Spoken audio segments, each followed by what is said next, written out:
Hello guys, welcome to Tech Tricks Tutorials. In today's video, I will show you how to add people near me on Snapchat. It's quite simple and direct, so let's get going. So first, of course, go to your Snapchat app.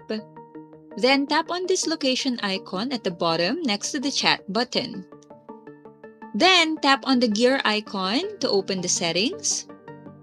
So here you can toggle the ghost mode off for your friends to see your location on the map. Then you can toggle this one off as well so they won't see your live location. After that, go back to Maps. And as you zoom in and zoom out, you will see these little circle user icons. So there are some Snapchat users nearby that you can add. Just tap on it. Then, since there is no add button here, you can tap on their story. Then tap on their profile icon.